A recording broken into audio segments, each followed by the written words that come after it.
What's up guys, Coach Steve here and welcome to part 3 of this 7-part series on nutrition and our pyramid of nutrition. So in part 1, we talked about adherence being the most important factor to any diet plan, because if you don't follow the plan, it's not going to work. Part 2 is our energy balance. So essentially, if you want to manipulate your body composition, either gaining weight or losing weight, we need to balance our energy, and we do that through calorie measurements, and we can work out our maintenance calories and go from there. The next important factor, part 3, is our protein intake. So protein makes up a macronutrient, so protein, carbohydrates, and fat making up our macronutrients, and proteins are essentially the building blocks of life.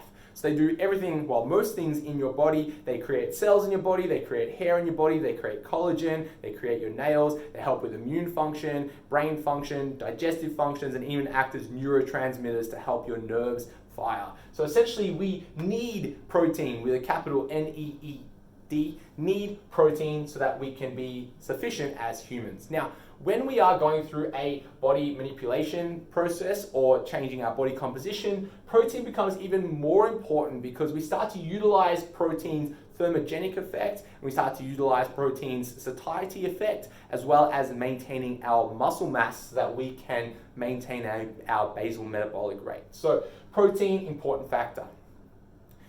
When we start to determine our protein intake, we can get mixed up in different guidelines. So the Australian Nutritional Guidelines, so I'm going to go to Australian Nutritional Guidelines, ANG, recommend 0.8 grams per kilogram of body weight.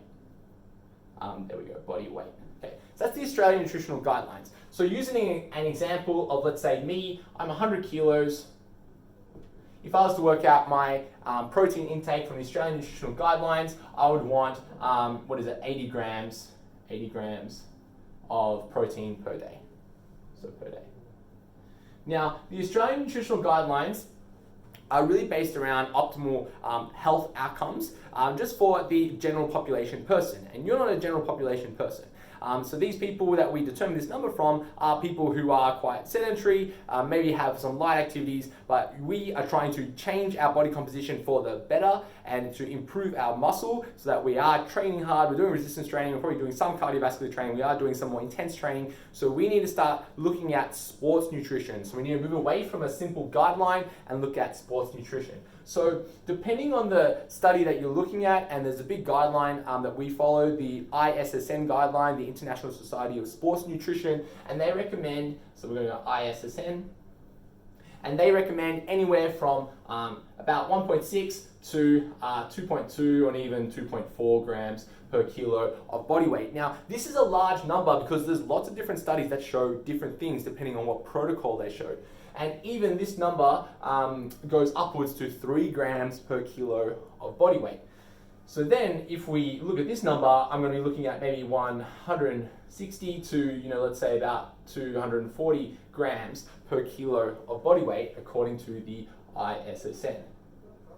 Now, these numbers can get tricky for some people. So what we do in the challenge here is we try to simplify it and we get the middle number here. And what my suggestion for you as a goal for your protein intake is to strive for 2 grams per kilogram of body weight. So for me, I'm going to be having a goal of approximately 200 grams per kilo of body weight for me. Now, a common question comes up is, should I be measuring this off of my current weight or my goal weight? And I guess what I would want you to do is to use it off your current weight, and then as you lose weight, we can slowly manipulate that.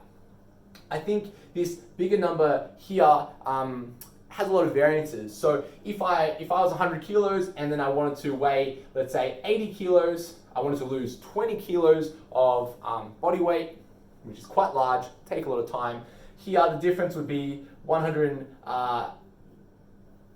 grams or 160 grams, and that would fit nicely into this guideline here. So I guess as a rule of average, try to keep it as simple as you can. Anywhere between these two numbers is totally, completely fine. Okay. Now, when we think about protein, thinking about our sources of protein, protein comes from lots of different types of foods. So predominantly they would come from animal products.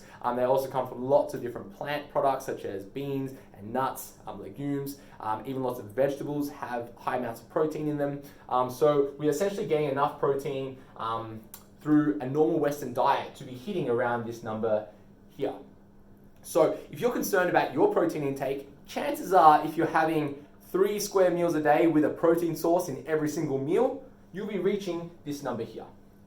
So for example, about 120 grams of chicken will have about 30 grams of protein. So if you're having chicken, let's say 3 meals a day, breakfast, lunch, and dinner, and 100 grams is quite small, maybe you're having close to 200 grams, which is maybe about a handful of a chicken, then you'll be hitting around that 180 or so grams of protein intake there. Of course, we can supplement that with a protein shake, which is just a really easy way to make sure that you're getting lots of protein in your diet. So guys, put simply, 1, adherence, 2, energy balance, and then 3, we want to make sure that we have enough protein so that we can function, so that we can maintain and at least build some muscle mass so we can get some change in our body. Good luck.